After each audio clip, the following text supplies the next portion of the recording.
Welcome to Fiery Discourse, your podcast and media featuring dragonesses, female dinosaurs, and other similar saurians and scalies. I'm your host, Ludmillanon, and with me are my co-hosts, Angron, Mathmachine, LuckyEevee, Stryker, and Jordan. Today is our 33rd episode, and we're discussing 2007 Shrek the Third, so let's get things started. Now, Shrek the Third, of course, was the second sequel to the smash hit that was Shrek.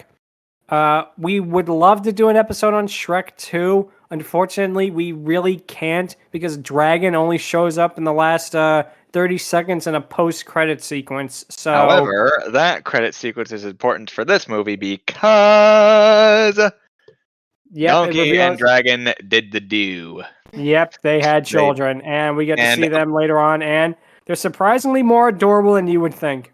Oh, absolutely. Oh, yeah, for the most part. They're pretty cute, but not too cute. Yeah, exactly. They had a good way of balancing the design between cute and off-putting, and I think they balance that line very, very well. I actually saw this movie in the theaters, and when I first came out of it, I was really underwhelmed because I think after Shrek and Shrek 2, they kind of set the bar so high that it was probably always gonna be pretty hard to clear it. Now I'm a lot more lenient to it than I was when I first saw it, and of course I was also 13 when I first saw it. But yeah, like I say, it really, I think for me, it feels like a turning point for DreamWorks in a way. This is when they started making more things like Kung Fu Panda and How to Train Your Dragon. Of course, we still got stuff like Madagascar and that, but it felt like after this, they started to look at being a little bit more serious with the movies they made. And I think it's been all the better for it, especially with their more recent output. But anyway, Shrek the Third begins almost exactly like the second one, but it has a funny twist. In this one, it's revealed that Prince Charming is acting in a really cheap stage play. Honestly, though, it's not really that bad. The stage play isn't the stage effects aren't terrible by any means. They're Spartan, but honestly, it's really much. They really did a good job with that. So that's the freaking film engineer in me, but talking about that, but it's honestly not that terrible, honestly. So props for stage effect. Acting, I mean, Prince Charming's acting is still great. So no, you're right. But I meant it's meant to show that he's not like the big noble prince anymore. He's basically forced to do like community theater. Absolutely. Yeah, the coconuts being used for horse hooves was taken right from Monty Python and the Holy Grail. Yeah, I mean, it is. That is joke is in the previous movie as the in this one, and Eric Idle's in this one too. Oh yeah. It makes sense. Both are underused, but like one has a good reason. References. Yeah, one was underused for a good reason. The other one not so much. Not good reason. Yeah.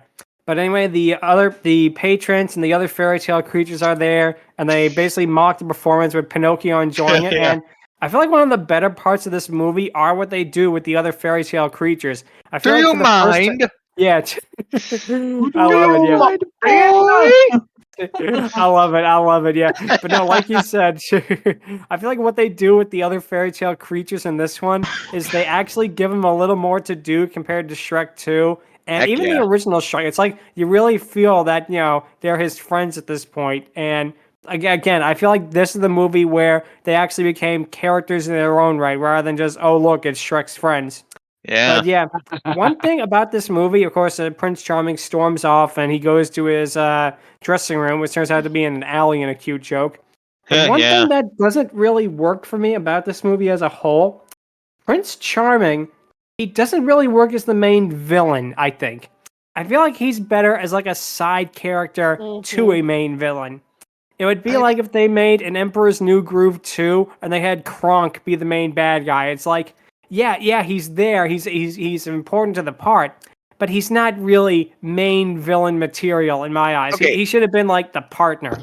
Full disclosure, I didn't really mind that Prince Charming was the main villain. Like it's basically his revenge story, so to speak. I mean, it does make sense. Yes. Yeah, he really is trying to get back at the people who wronged him, pretty much, and ruined what could have ultimately been his like great happily ever after if it wasn't for Shrek and the others like poofing fairy godmother with a bunch of bubbles. Fucking bubbles! No, but I can see it. And the whole thing about him being obsessed like with his mother, it is a good like character development that he still hasn't gotten over it because his mother, of course, fairy godmother, pretty much did everything for him. Yeah, it's like So he's freaking finding it hard to cope with that. Sheriff.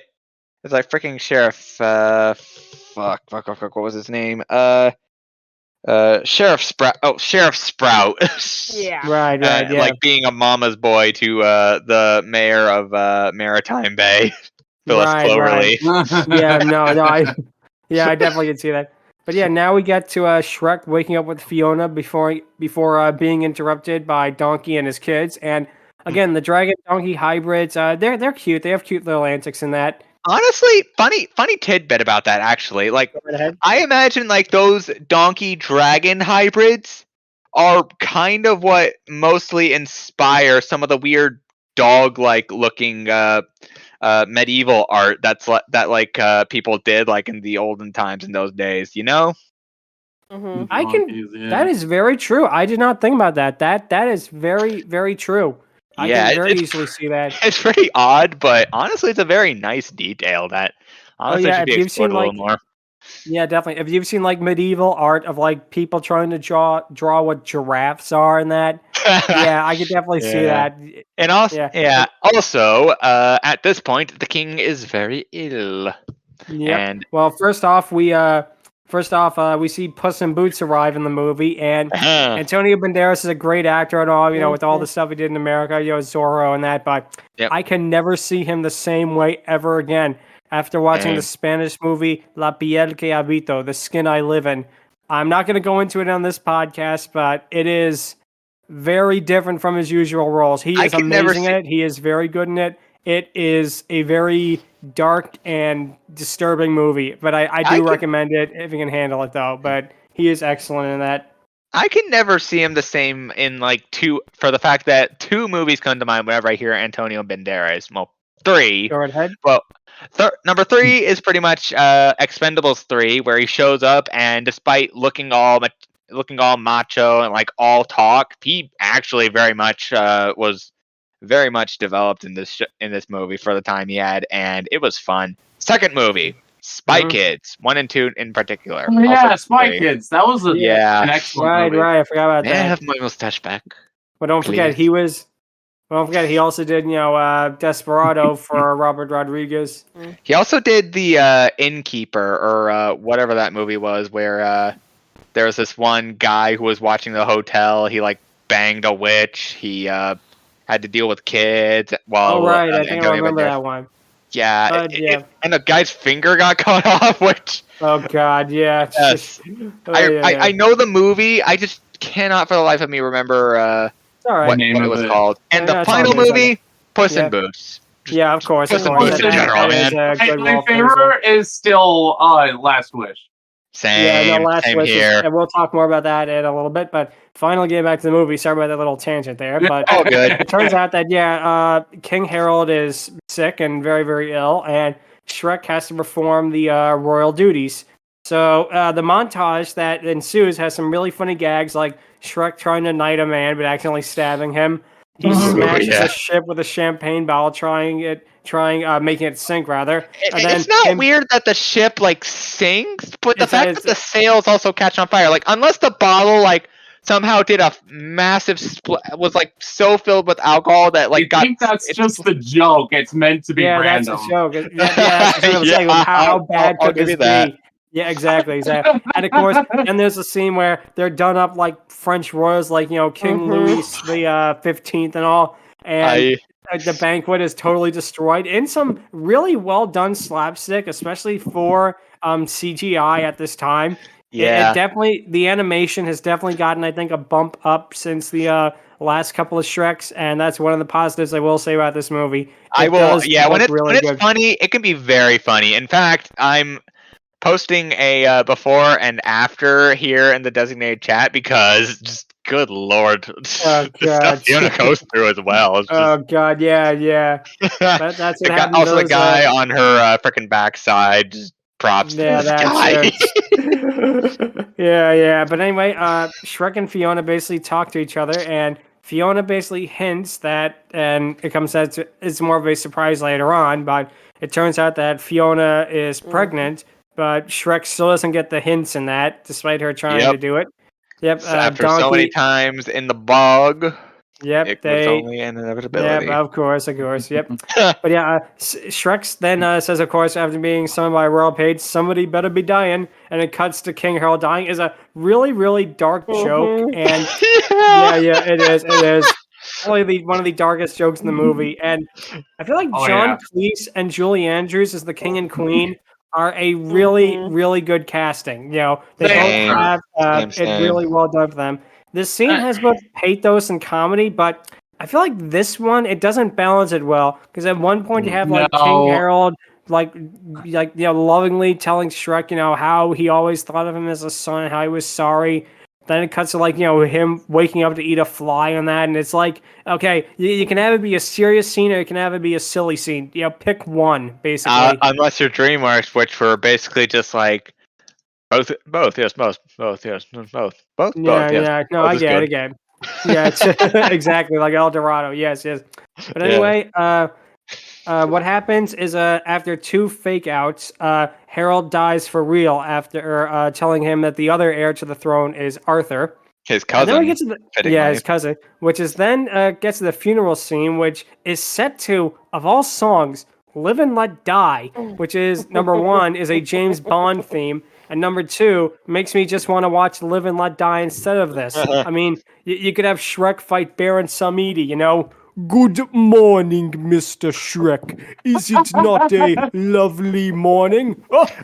It's also funny because, his coffin is legit, a shoebox, a shoebox with, the medieval slang term for footlocker, which is ye old footlocker. Yeah. Footlocker, yes. Yeah, I know. It's some of those jokes where I don't know, it's funny, but it doesn't really work. And again, using Live and Let Die, which is a Bond theme, is so weird.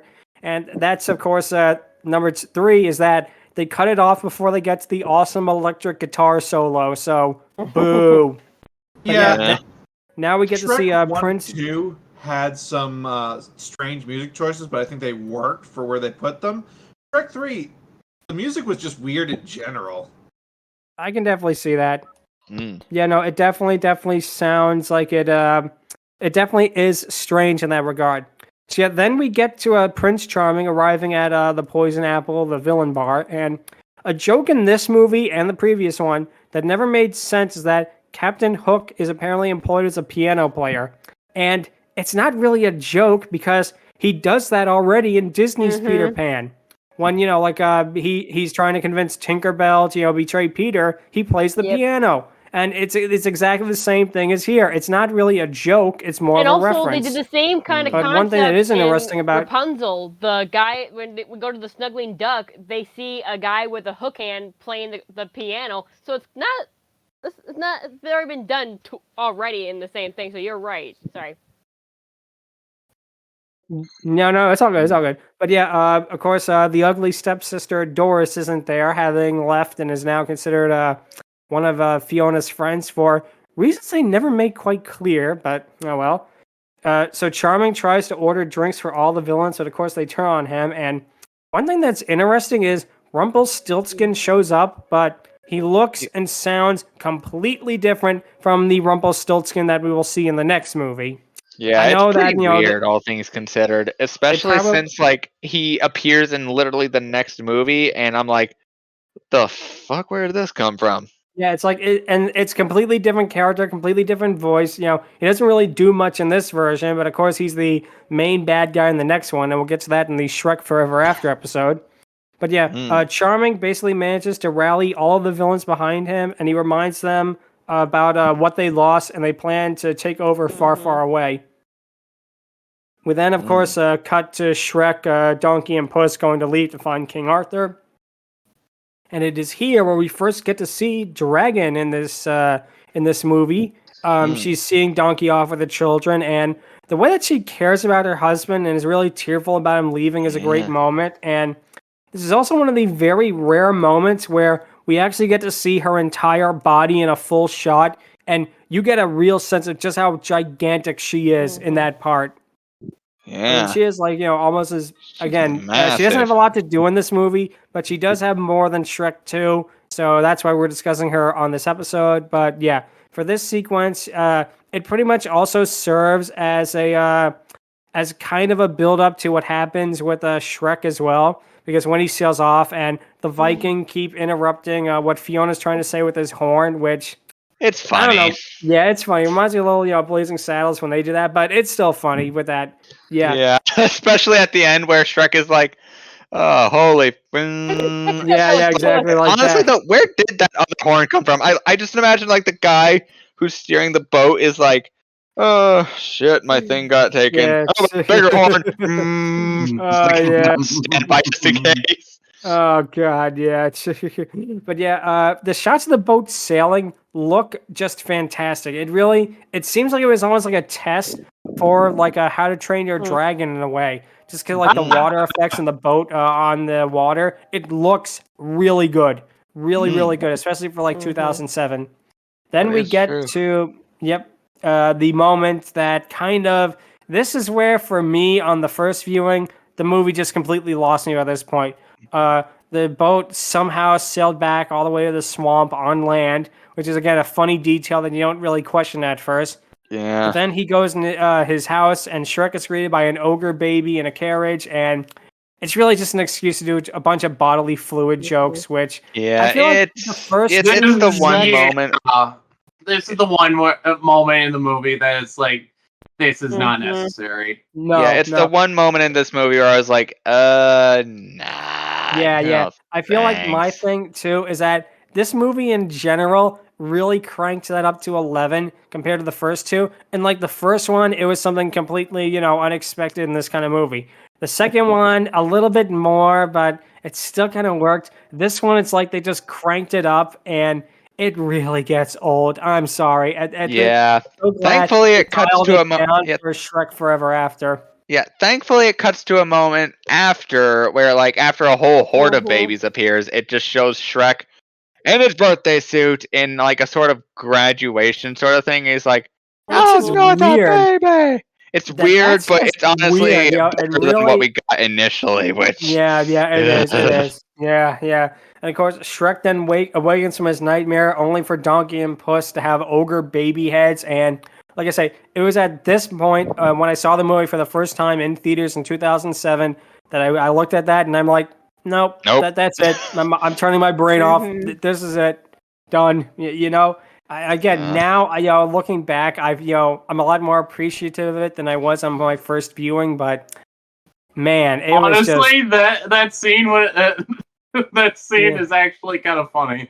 No, it is. It is. I think at when after Shrek 2, though, going to this, it was going to be a step down no matter what I feel. But it was probably not what I was expecting. But again, it does have a lot of funny moments, and we'll talk more about them in a little bit.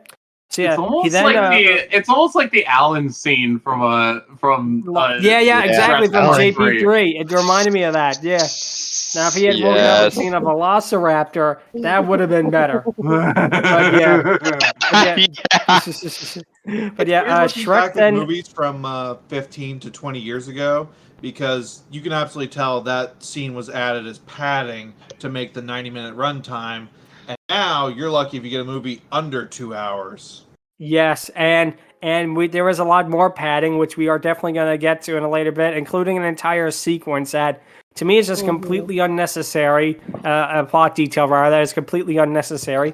But yeah, Shrek then officially wakes up. He talks with Puss and Donkey about his misgivings. And then we get to the Worcester Academy, which really is just an excuse to do a bunch of tired, kind of lame high school jokes. There's a couple of good ones, like the one where two students come out of a carriage and they're like, high.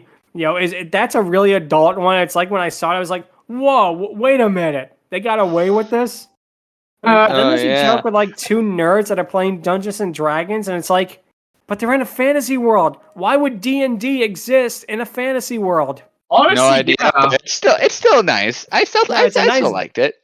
Yeah, no, I know, but it's like one of those things where you're stopping and think about it for more than 3 seconds. It's like, hey, wait a second. Yeah. I mean, to be fair though, like D&D at that point wasn't that like mainstream yet. Oh, no, so no. like not anymore, anyways. Yeah, no, I understand completely from that point of view. But yeah, Shrek then basically bursts into the auditorium asking about for Arthur, but we find out he's kind of a bullied outcast where even the nerds are picking on him. And Arthur is played by Justin Timberlake. Sadly, we do not get Arthur telling Shrek that singing killed his grandmother. Nor do we find out if he's gonna sing "Put Your Filthy Hands All Over Me." Oh, that is God. one of the worst songs I have ever heard. God. But God. Justin I hear that and I think of this one.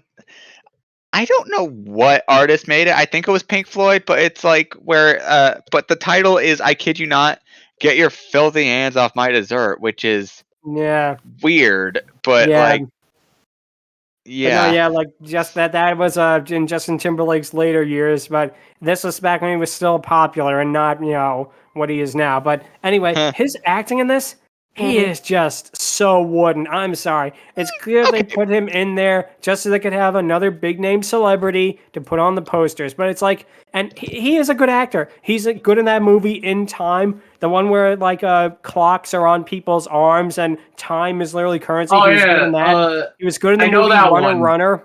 I don't. In the movie Runner, and he is a decent actor in particular. But in this, he is so wrong for the part. He is just completely wooden, and it really does not work. He is by far, I think, one of the worst part of the movies.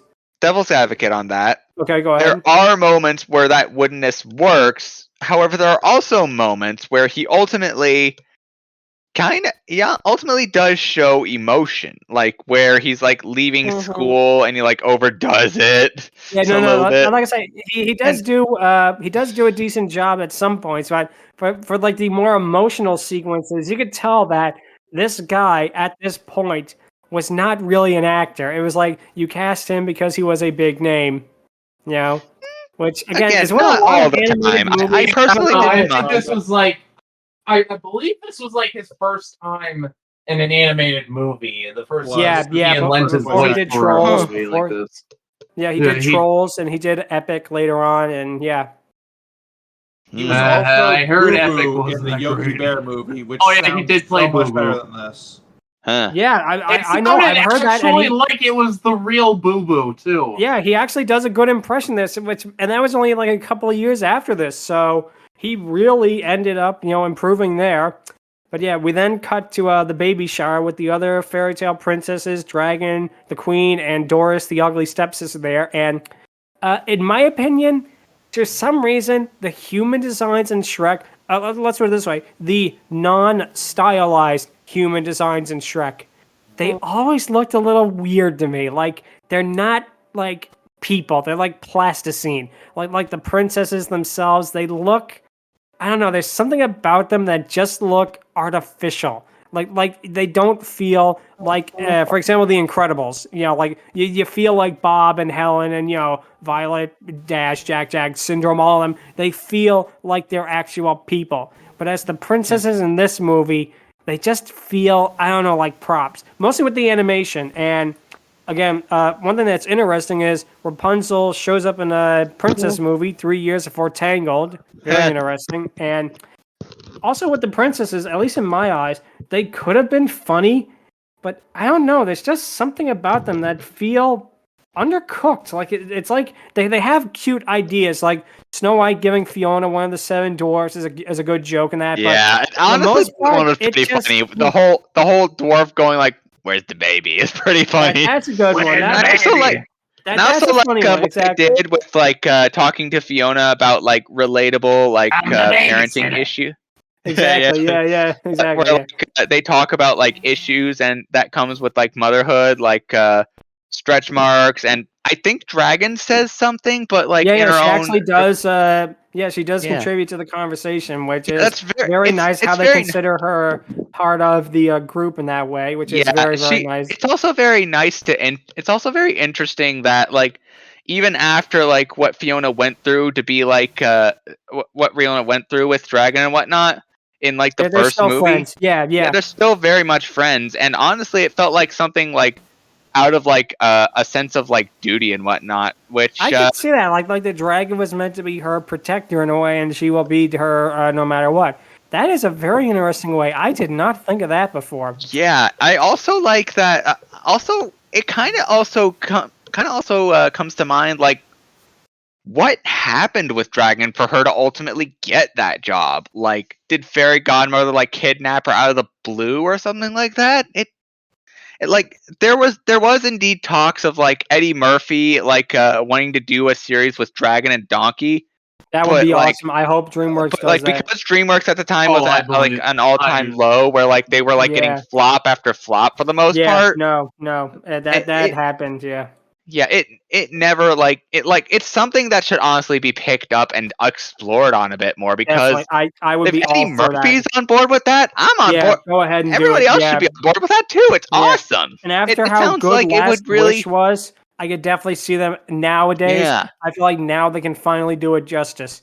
Oh But hell yeah, absolutely. That yes. definitely should work. Anyway, Fiona tries to tell them how Shrek reacted, but is interrupted by the kingdom being invaded by all the villains. Dragon's roar being like a siren is another nice touch in this sequence, but yeah, I know can what see the that. villains do by ransacking the town feels a little generic, although the joke about the Cyclops removing stamps from envelopes is a funny one. I also like the little hook nod, but at last I have you, Peter. Please name not Peter. Shut up, Wendy. And she's like, ah! That's funny. That's cute. I love it. But it's like, yeah. But then again, we see Dragon attempt to fight off the witches, which, by the way, is interesting that the witches look, normal in this movie, but in the next one, they all look like the Wicked Witch of the West from Wizard of Oz. Yeah. Very interesting. Something Shrek 4 would ultimately make them go look full like the ham Wicked with. Witch. Yeah, they would all look like the Wicked Witch of Wizard of Oz. But Dragon attempts to fight them off, but she's covered in chains. The princesses and Queen Lillian and Doris all escape, but the other fairy tale creatures are left behind. And I love when they're kicked down the door and it looks like they're just having a tea party. And this scene has probably the best jokes in the movie, with the gingerbread man's little life flashing before his eyes. That one was the weird point for me. Like, I don't know. I thought it was cute. It was nice, yeah, but honestly, nothing will beat Pinocchio doing a double negative just to stall for time. That was the best. That is exactly what I was going to say. How he uses like so many double negatives to basically confuse the hell out of Prince Charming and the other villains. That is funny. That is like, we needed more of that kind of humor in this movie, I feel. Honestly, it also shows that there's another thing that I've noticed about like the characters, in particular the Big Bad Wolf. Like, the guy is just there to like ultimately just vibe with the whole thing, and like, but he's still like he's just there to vibe. He's not really like fully committed, quote unquote, but it's like he's really like enjoying the time and like really contributing in his own non-aloof way, which is very nice, honestly. Definitely. Yeah. You can tell that they had a lot of fun with these characters in particular.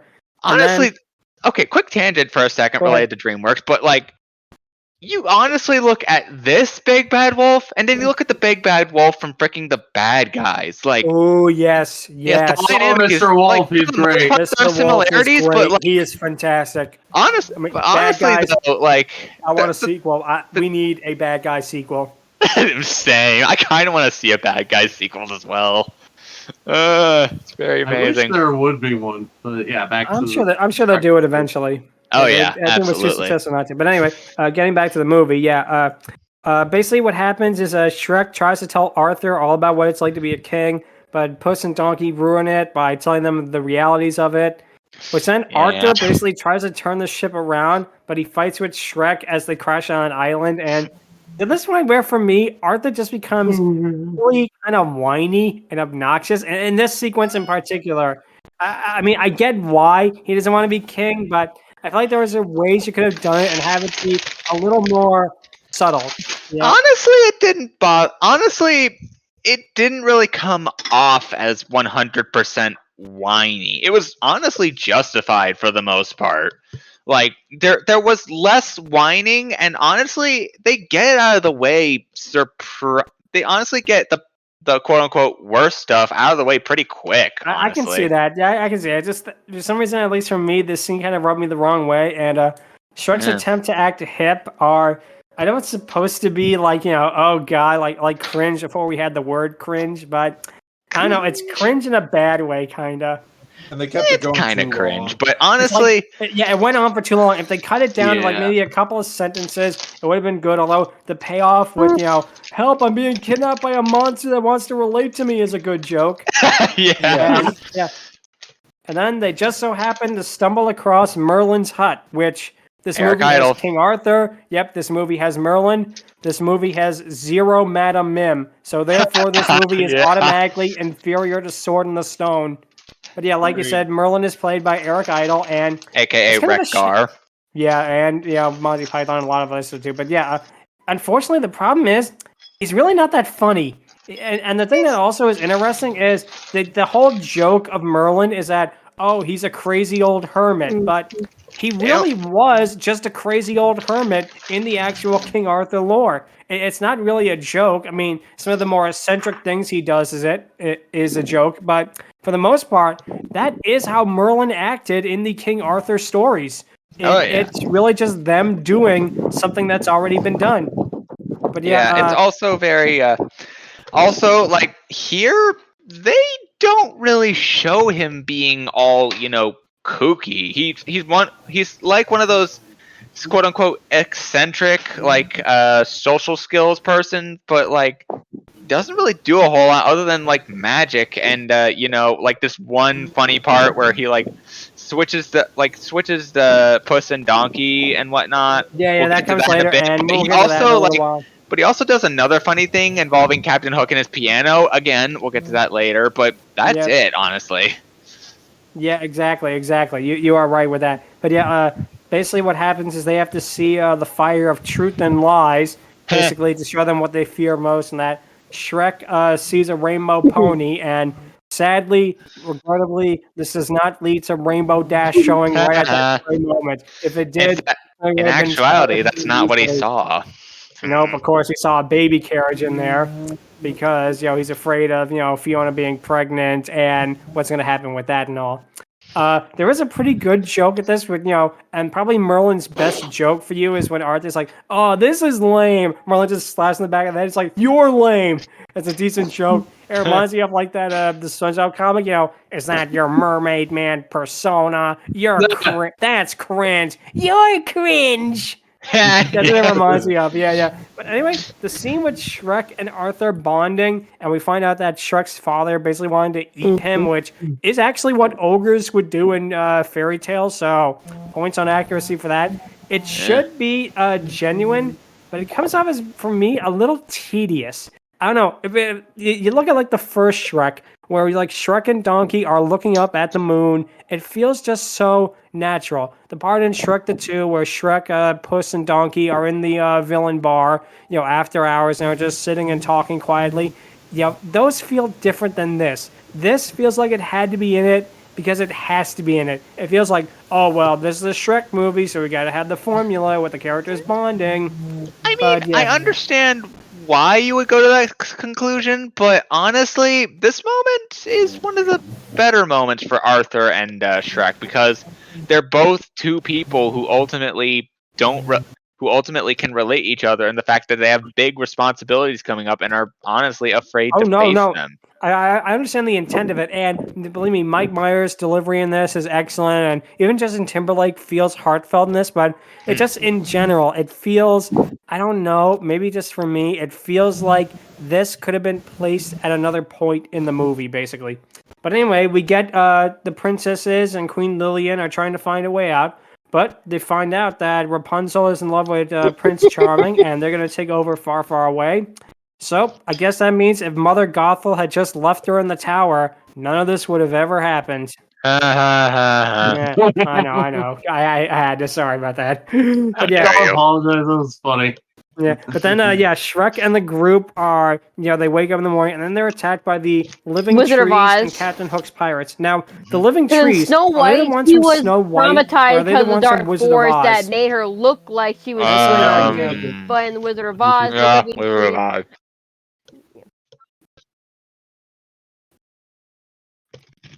Yeah, I know that, but I just... Yeah, it was the whole nightmare sequence when okay, I get it. would So like yeah. to think that this was just Lord of the Rings invading the movie somehow. Oh yeah, tree. Oh wow. Yeah, that would have been way better. Tree, I am no tree. I am an ant. Honestly, they did do a joke in Shrek 2 where like the 7 dwarves made like a Sauron patented freaking wedding ring for Fiona. They make the one ring for Fiona. And if you know what happens to the dwarfs in Lord of the Rings, that joke becomes a lot darker. But what happens is Shrek fighting off the pirates is pretty cool, all things considered. And one thing that's interesting with this movie is, Shrek has always been like the fighting type. In this movie, he kind of lays it back a little bit. It's one thing I noticed, compared to the other Shreks, but this moment in particular is still a really cool one. It's only one of the best action sequences, all things considered. Now, Shrek and Arthur basically have to use Merlin to teleport them to far, far away. And it's at this moment, like what you said earlier, Puss and Donkey trade bodies with each other. And for me, this does absolutely nothing to the story. You could have easily cut this out, and this adds really no conflict whatsoever. I mean, they get a couple of really cute gags out of it, but other than that, it just feels like, oh, we need something else to happen to go wrong for the heroes, so let's do that. But it feels like they don't do it as much as they could. Yeah, it has some very good moments. Honestly, I don't remember. I honestly didn't see this in the movie. If I remember, I think, but I do know that they did like a sort of like joke, sort of where Donkey and Puss's body is like, I look like a catastrophe. Oh man, you're a catastrophe. And Puss and Donkey's body is like, and you look ridiculous, and both of them just laugh at that. That's a good joke. I'll give them that. That is a really good joke. Did that happen in the movie? I think it did. I think it does at the end. Yeah, but anyway, they get back to far, far away, and it's pretty much a hellhole, kind of like what happened when Biff Tannen took over Hill Valley and Back to the Future 2, which is much like the next Shrek movie, which we will talk about in the next episode. But we get to probably the funniest and darkest joke, in my opinion. The funniest, darkest jokes, let's say, in my opinion, where Charming is practicing for his play, and they have like two guys standing in for Shrek. He just stabs them. He's not looking while he's rehearsing his lines. He just stabs them, and like you see people dragging away the bodies, and he's like, where's my stand-in? You could never find help these days. That is like a funny joke, but it's a dark one. That's funny. Oh my gosh. And he stabs them, and they're dead. It's implied that that they're not knocked out. They're not that. You actually see him like basically stab them. And anyway, honestly, okay. I really think that like the person got like what's weird? Like the first time I saw that, I was like, the person got slashed and like falls back and they drag him back. But like I imagine they like gave him either like a healing spell or something like that, or like patched him up really quick and then just pushed him back in, like, go back in there, boy. Just hit the ground running. I could see it. I definitely could see that. But yeah, Shrek then confronts Charming in his dressing room, but they're captured by the guards. Shrek is then forced to reveal to Arthur that he wasn't the first in line for the throne. Shrek was, and they have a falling out. And it's after this, like the big, excuse me, the big emotional montage. Okay, real talk here. Big emotional montage, and really for me, the montage. I mean, it's good. It does have. This was the tedious point for me in this movie. I can kind of see why, but I feel like this montage in particular, it doesn't feel as impactful as like in the first or second Shreks. Maybe because the stakes, I mean, they're higher, but they don't feel as high as like they were in Shrek and Shrek 2. Okay, going back to the Prince Charming dressing room thing. Two things on that. One, he pressed a button which somehow set off some weird alarm, which how would that work? Especially in the Middle Ages, yeah. And then the other thing again was like the whole cop out scene, which I understand that it was meant to be a sort of like sacrificial fight, which meant that Shrek was trying to spare freaking Arthur's life. Yeah. But how he did it, I mean, it has like some merit. Like it's how he ultimately saved him. It like he didn't actively like embarrass. He didn't actively like insult him. He actually gave him a compliment in disguise, which is very, very clever, honestly. Yeah. But it's still a breakup moment, that was the moment that felt tedious for me in this movie. Yeah, I can see it. It definitely, like I say, it's not as impactful as the moments in the first two ones. And again, Justin Timberlake's acting in the previous sequence, when he finds out, this is probably his acting at his worst in this scene.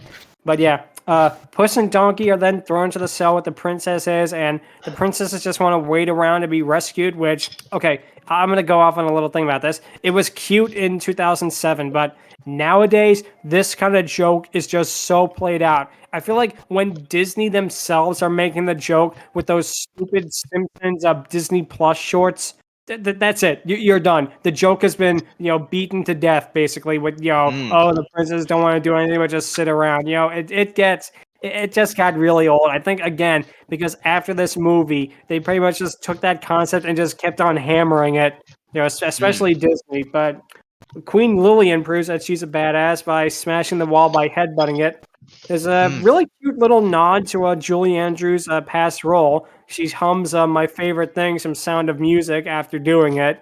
Yeah, very cute references. Of course, she was Maria in Sound of Music.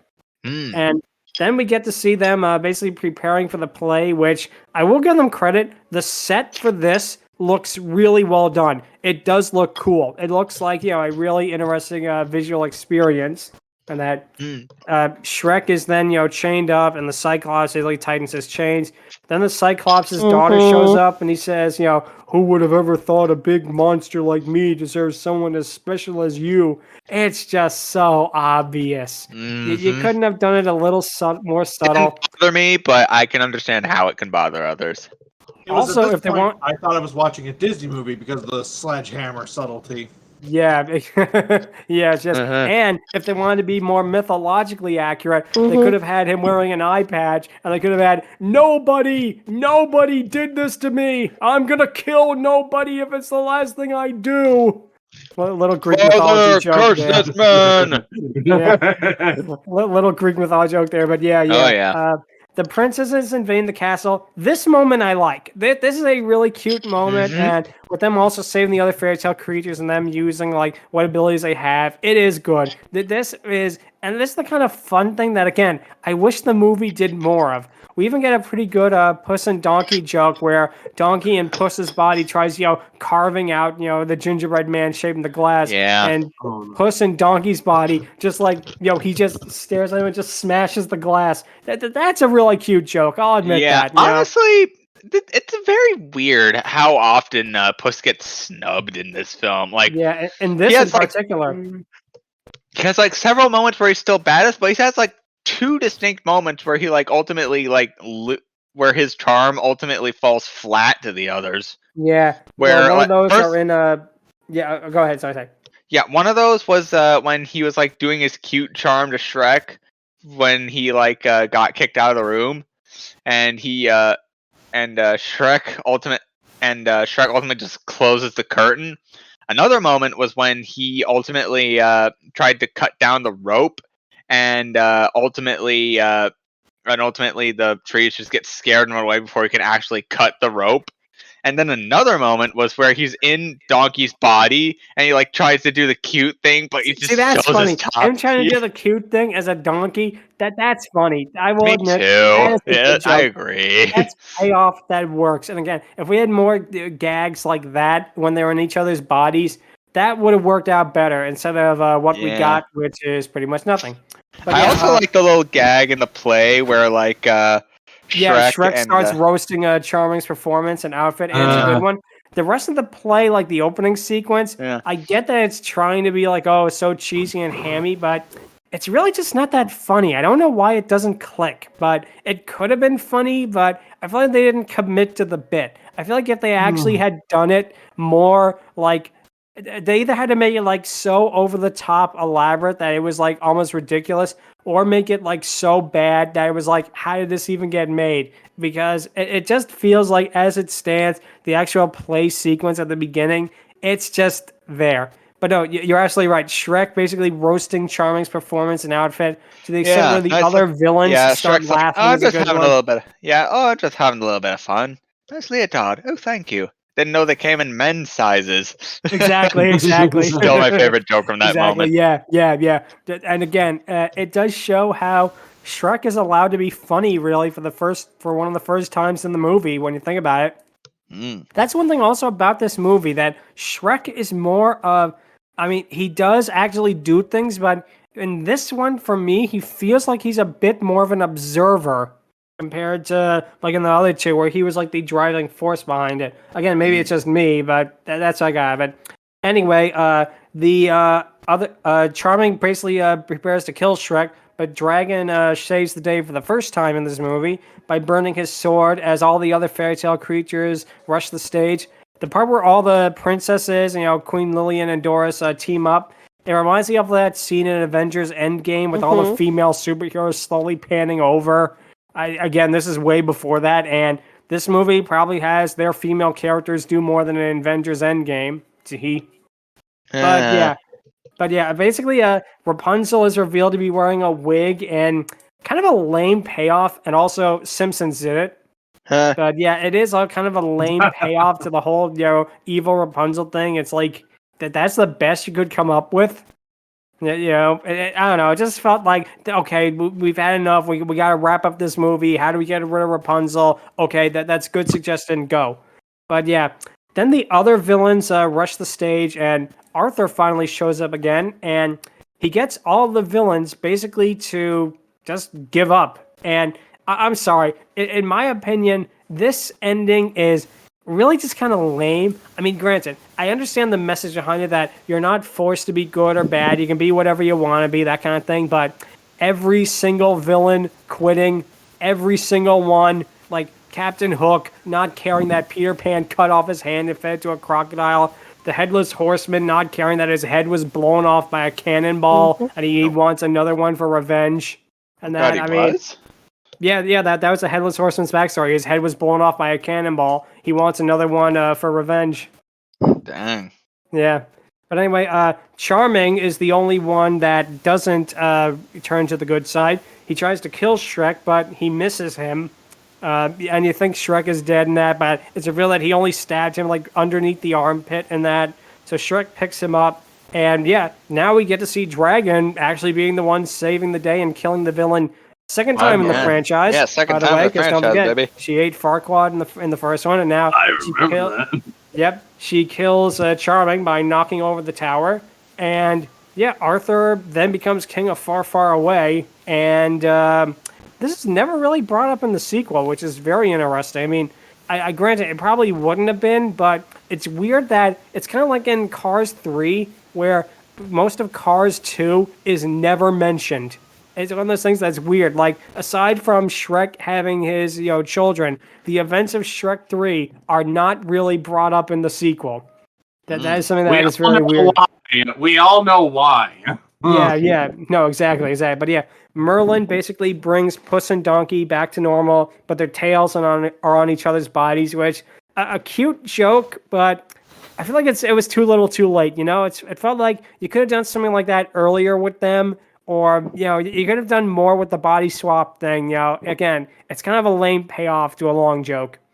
But, yeah, we then get to see Shrek with his ogre kids, and the montage at the end are pretty much just a bunch of bodily function jokes, which really are tedious at this time. It was like, at this... It is very nice, though, to see the families, coming together. And that's one thing I will say, is that Shrek's relation with his children do feel genuine, that he genuinely loves and cares about them, and we'll see a lot more about that in the next movie, too. But, again, it feels like, for this, they were building up for, the ogre children and that, and then they're only in, the last, 30, 45 seconds of the movie. There is a funny gag with Snow White's dwarf showing up, and they just like kick him out instantly. That's a good gag. That's funny. Yeah, that is payoff that works. Yeah, that is a joke that was set up, and it has a good punchline at the end. Yeah, same. And then, Another thing, like when it gets to like after like the moment where Shrek and Fiona ultimately end with them asleep, and then one of the babies is like fussy and whatnot, which honestly, that and the scene from freaking before where like Shrek is having that nightmare gave me very much childcare PTSD sort of vibes. I have ultimately done that with my little siblings before. It is not too great. Yeah. But another thing, like, it gets to the credits, and this is one of the weirder Shrek credits that It's just like the ogre babies doing things in that, and the weird thing, they saved the big song for the credits. Because the other two Shrek movies, and even the next one, they have like the big ending song. The first one had "I'm a Believer." The second one had "Living La Vida Loca." The fourth one has, I think, "I'm a Believer" again, but it's another really good one. But this one, they don't do that at all. They just like saved. They ran out of time. And it was like, oh god, we forgot to animate the big song number, but Antonio Banderas and Eddie Murphy already performed it. Let's just throw something with the credits with the ogre babies and call it a day. Yeah, and have frickin' Puss and Donkey Baby just relate to the whole scene, and it's just like weird. And real weird thing. The weirdest thing about that credit scene is like, to this day, no matter what I do to try and get it out of my mind, like I will always look at that end credit scene from Shrek 3 and like have it in my mind that at some point in that movie, they legit Eddie Murphy legit sings the line, "Mama's gonna steal some milk." It is ingrained into my mind. I don't know how to get it out. It did not happen in the song 100%, but no matter how many times I listen to it, it's just cringe in my head permanently. Especially, it doesn't feel, again, like an ending song. I mean, I get it, but I don't know. It really does. That ending, to be fair, it does kind of sum up Shrek the Third as a whole, because, again, it's not as bad as I remembered. I know I've probably been ripping on it more than I've meant to. But, again, it's not terrible. It's not the worst DreamWorks movie by a mile. I will still ultimately say that it's not the weaker Shrek film. That honor goes to Happily Ever After, or Forever After, sorry. Happily Never After, which is actually one of my favorites. Well, that would be interesting to talk about that when we get to it. But I feel like what happened, though, is that, again, after Shrek 2, it was an extremely high bar to clear, and this really did not clear it. The movie did extremely financially well because, let's face it, Shrek 3, everybody would go see it. Apparently, this was like the highest grossing movie in Russia until Avatar, so that's very interesting. But I think what happened is the reviews were underperformed, and DreamWorks apparently had planned Shrek 4, Shrek 5, apparently Shrek 6. Then I think we would have gotten Shrek 7, The New Blood, Shrek 8, Shrek Takes Manhattan, Shrek 9, Shrek Goes to Hell, and then Shrek X. Then we would have gotten Freddy vs. Shrek, and then a 2009 reboot. Okay, at most, I remember there being a Shrek 5. Shrek 6, maybe that's a little. They considered Shrek 6. They were gonna do this as long as they could, but after seeing the critical reviews of this, because the reviews on this were not kind to it at all, they pretty much decided that Shrek Forever After would be the last one. And again, this was because by 2007. I feel like the whole fractured fairy tale idea in animated movies, we had just gotten so many of it. It did. It was so played out, and I think audiences were just bored of it by then. Every other studio, except for like Pixar, Western animated studio, I want to add, we're trying to copy Shrek. And I think when you get to the point where Disney was doing it with Chicken Little, it's like, no, we're done. Stop it. Okay. One studio that not very many people know did this was fucking Jim Henson. Oh. Hello, Jim Henson? It was literally called just Fractured Fairy Tales, and it was trying to be edgy, and it just ended up being cringe. Wow, the Hensons? I did not know that. I'm gonna have to check this out because I mean, if it was like puppetry, I gotta check this out to see what the Hensons do with it. It's not puppets. It's CGI. Really? And it's fucking awful. It's fucking awful. That is weird. The Henson? Yeah, that's weird. When did that happen? Like the creature shop? They didn't. Wow, that is strange. I mean, I guess you gotta make the money in that. But wow. When even like the Jim Henson's creature shop were doing it, that's wow. But yeah, then we got Shrek Forever After in 2010, which so far is the final Shrek movie. We're going to talk about that next time. And in my opinion, I think it corrected a lot of things that Shrek the Third did wrong. But of course, Angron, said he's not a fan. Stryker said, but that's going to be very interesting when we talk about it next time. But yeah, now it is time for the question of the episode, which is, what is the most underwhelming sequel that you have seen? This, and it's a very easy one. This is probably what is the most underwhelming, was the worst sequel I've ever seen, without a doubt. No joke. Jaws: The Revenge. I thought you were going to say Ralph Breaks the Internet for a sec. Ralph Breaks the Internet is mine, by the way. Ralph Breaks the Internet is an extremely close second. It's like right up there. But Jaws: The Revenge is just, when you compare the first Jaws to Jaws: The Revenge, it's awful. It is just the worst. I mean, this story makes no sense. The shark kills Ellen Brody's, one of her sons, and then it tracks them to the Bahamas like a stupid shark in like New England waters. It travels all the way to the Bahamas to revenge against them. The effects are awful. The ending is awful. Michael Caine is good in it because he's good in everything, but man, I recall that freaking Phil Collins was in it. He wasn't too bad. No. Jaws: Revenge? No, it was Michael Caine. But anyway, getting off that. But no, you actually hit the nail on the head. Also, Stryker. Probably the other most underwhelming sequel I've seen is Ralph Breaks the Internet. It is just everything that Wreck-It Ralph did right, this movie did wrong. It was just it was a feature-length commercial. It was a commercial for like YouTube. It was a commercial for Disney. It pretty much was Disney just self-congratulatory with themselves for like 90 minutes. The entire Oh My Disney sequence is like, it's just Disney jacking themselves off. It's Disney pretty much being like, yes, baby, yeah, baby, we own everything. We're woke. We're just okay. Full disclosure, I still don't hate it, but I do understand why other people do. I hated every minute of it, and that was the one that I saw in theaters. I saw it in theaters too. Holy shit! This is gonna be so good. It's the Wreck-It Ralph sequel. I love the first one. I saw it. I'm just like, first one's awesome. However, I will say this: not all the jokes and all the references were absolute shit. No, I will say that. We did have a little too much of like. Yeah, I do understand why people hate it to this day. Yeah. The thing that's weird about Ralph Breaks the Internet is just like the story too. It's like, okay, imagine if like for some reason a bunch of Pac-Man videos were on YouTube. Pac-Man doing the floss. Pac-Man, opening up a surprise package.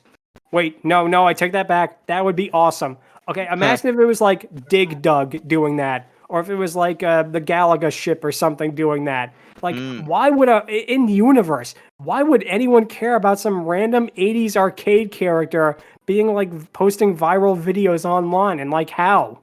Wouldn't like a company that made Wreck-It Ralph be like, what the hell is this? You know? It really, really is a weird thing. But no, those are my two choices. Jaws: The Revenge and Ralph Breaks the Internet. Angron? I also have two choices. Well, technically. I will say that I did very much like these aren't exactly the worst sequels I have ever seen. There are definitely worse that I've seen that were like nah. But these ones in particular hurt. But this one in particular hurts. But before I get to that one, I'm going to talk a bit about Shrek Forever After because that's the one where that is honestly, in my opinion, the worst one. Even though it has some great moments, it's just Shrek's version of It's a Wonderful Life, and how it got to that ultimately undermines everything that ultimately the other films did, I feel, in developing Shrek's character and just making him ultimately like sympathetic. Here he's like, I miss the old days, and I get that. Like, in the old days he was pretty good, but then everything got complicated and whatnot. It makes sense, but it undermined Shrek. As a consequence, it undermined a character that had a lot of development, and like, I understand, like, man, but okay. However, that one is not the most underwhelming, disappointing sequel I have seen. That honor, in my opinion, goes to Happy Feet 2. Like, no joke. It's no surprise that I am 100% a fan of Happy Feet, the first one. Gloria was a good character. Rip Brittany Murphy. Elijah Wood didn't suck in that one, and he also didn't suck in the sequel for the most part. Like, I really enjoyed Robin Williams' performance, and like the jukebox musical thing did not, like, this was peak jukebox musical to me at this time. Like, the songs worked. I'm not that big a fan of like 60s and 70s pop music, but here I didn't mind it that much because they used freaking enough diversity here where I was like, that's interesting. However, the sequel, I will wholeheartedly say I was really looking for every excuse to like this one and like, I could not for the longest time see it.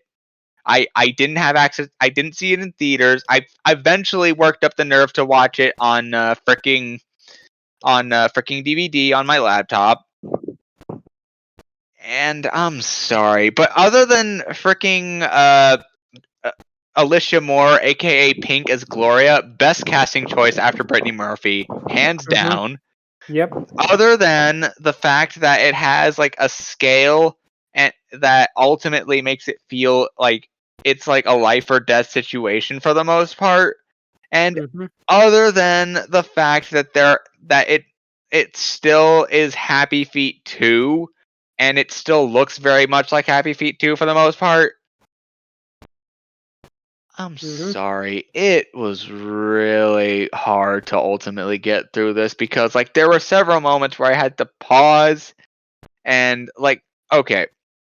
First problem. There were one too many defecation jokes. Like, there was urine, there was actual, like, seagull we shit. get it, yeah. It was not great. Second thing, it, again, did the same thing as Shrek Forever After, but unlike Forever After, where it ultimately, like, had to redeem it, where I feel there the redemption was a little better, especially even though it did come at the cost of, like, denouncing Shrek's character and, like, him expecting everything to be hunky-dory in this universe and all what.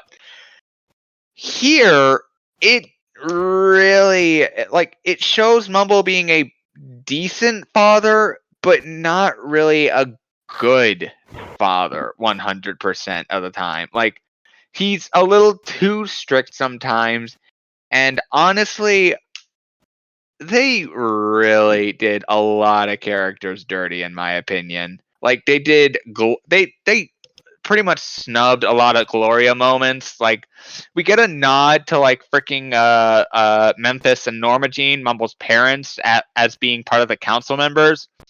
We also got Elder Noah being, like, badass for a quick moment. Sven could have worked as, like, as sort of like a misguided pariah sort of thing, but it just did not go anywhere with that. Freaking Ramon and Lovelace hardly get enough time. And even though they established that Lovelace and Sven were ultimately like saved by people, and Lovelace ultimately, like, still holds that humans are still good despite Sven ultimately seeing a bunch of chicken getting roasted, which, okay. And just overall, there were a lot of things in this movie that did not work. There were some that did work, but I'm sorry. The rest just made it a little hard for me to actively defend it to this day. Like, in the past, I would have 100%, this movie's pretty good. I didn't edge it, but looking back, I'm sorry, but it was just disappointing. Even more so than Shrek Forever After. Even more so than Ralph Breaks the Internet. I'm sorry. Happy Feet 2 is was the most underwhelming thing. And honestly, I would have been a little disappointed if I had seen it in theaters. Not gonna lie. Okay. Yeah, That's sorry for the all. long expedition, No, but it's all yeah. good. It's all good. No, you're passionate about it. It's all very good in that. Stryker? For me, it is actually Ralph Breaks the Internet because No surprise. when I went to see it in theaters, I was like kind of hyped at the beginning, and then midway through, it's just like, what the fuck? This is really awful. Okay, yeah, some of the references I did actually enjoy, like Nick Wilde showing up. Like some of the princess jokes were nice. I did enjoy like the little ending bit where like Ralph mistakes Prince Naveen for Frogger. That was nice. Oh my gosh, yeah. Yeah. Yeah, like I just didn't like how like they completely like broke a lot of the rules from the first movie that they had firmly set. Like you die in another game, you die for real. And yet, guess what? They completely disregard that Yes, let Vanellope go into another game. And the thing is, too, is that the developers of Slaughter Race, they're going to see a character that's, not their copyright in the game. What do you think they're going to do? They're going to delete her. And if you die in your game, you die for real. Out of your game, rather. You die outside of your game, you die for real. And so it undermined everything about the first one. Yet they even say, like, oh, they actually had an event with Sugar Rush. Yeah, exactly. And also that Ralph can change the game as Sugar Rush while it's going on is another, kind of weird moment too. But and they completely like forgot about his character from the first movie. Yeah, they really like freaking undermined this character. That's another thing. They made him obsessive almost. Yeah, they really undermined. Yeah, these sequels really undermined the characters that we came to know and love from the first few movies, which, did not do them good in those movies. No, it did not at all. Definitely. It fucking sucked hard. Oh yeah, it was not great. So, Math? I'm going to do a really quick joke answer, but then my serious one. I'm underwhelmed by the fact that Treasure Planet 2 never got made. Yeah. Love the original movie. I'd love to have seen more of that universe. Really need a Treasure Planet 2, full disclosure? They would have had more of the Cation, so I'm all for that. Would have had more Captain Amelia, so I'm all for that. We'll but anyway, what were we going to say, Math, for your real answer? Let's see, the serious answer is Atlantis Milo's Return. Oh god, no! I like the lava dog in that one. It was nice. I got no issue with the lava dog. The issue I have is, oh hey, here's a sequel to Atlantis. By the way, this was actually a failed series that we didn't make, and we're putting 3 episodes together as a movie. Shh! Don't tell anybody. Yeah, there were a lot of attempts for that sort of thing. Did that. The Beauty and the Beast one, that was one of them. The Hercules one used actual episodes footage from it. Yeah. Series. Yep. But the real issue with the Atlantis one is it was actually marketed as, oh hey, here's a genuine sequel we are making. They didn't advertise it as a compilation film. They advertised it as... they never did. They never said anything. Yep. Yep, like I said, that is again a very good point with all like the Disney direct-to-video sequels. Have to be the Black Cauldron. There were a couple of good ones. Like I will always say that Aladdin and Prince of Thieves is absolutely awesome, but a lot of them could suit for that as well. So, Jordan, Tarzan Jane didn't suck that much. The one with that one too. Jordan, what would you have to say? I don't have a. We're talking about sequel? Sequels. We're talking about the movie sequels. It's cool. It's all good.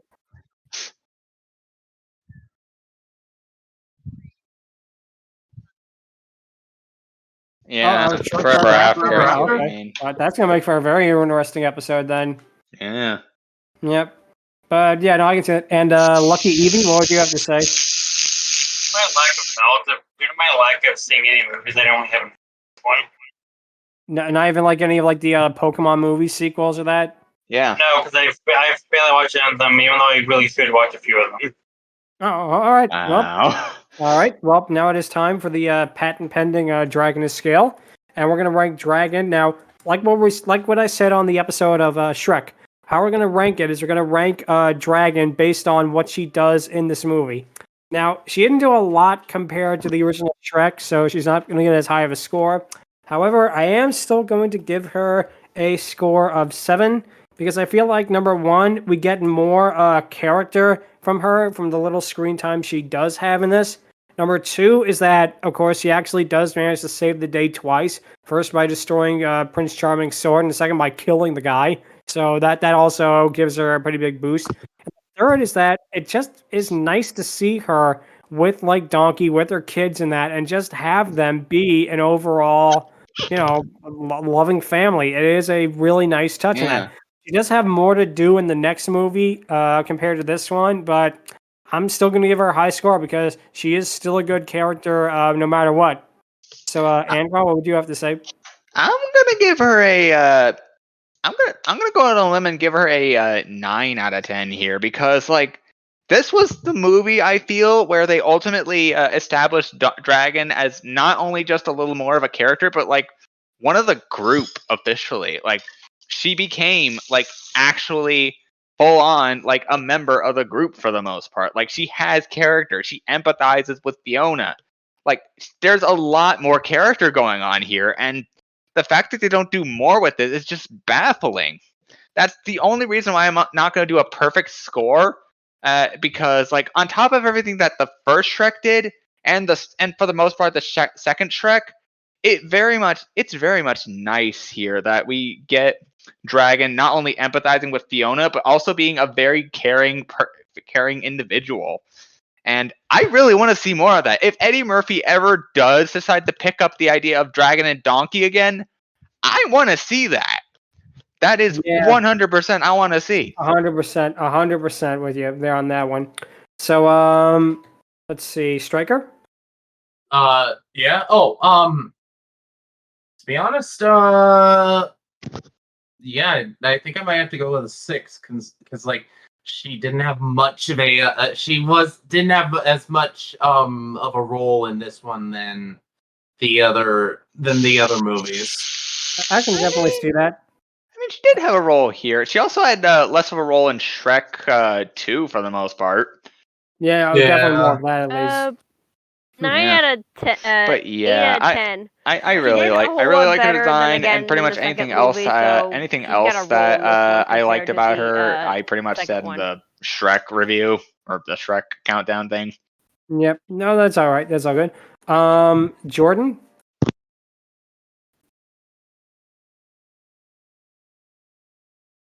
Okay.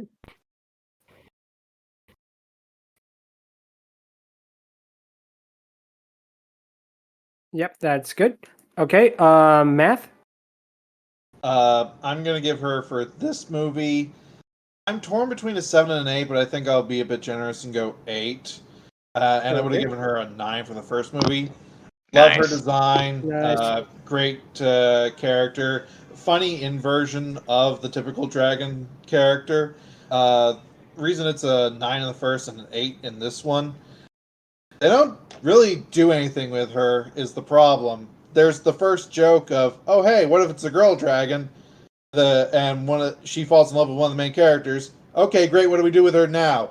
What do you mean now? It seems like they had no plan after that, and it really shows. Eddie Murphy did, though, do not so give her props to him. anything that could be done without with any other character. Yeah, Eddie Murphy had plans for her and Donkey, so props to him. Yep, but again, I see where you're coming from. That again, there is a lot more they could do with her, and apparently she does get a lot more substantial things to do in Shrek the Musical. So that'll be interesting when we get to that. But I can definitely see where you're coming from with that too. Not watching that, unfortunately. Yeah. That'll be an interesting one though. And LuckyEevee?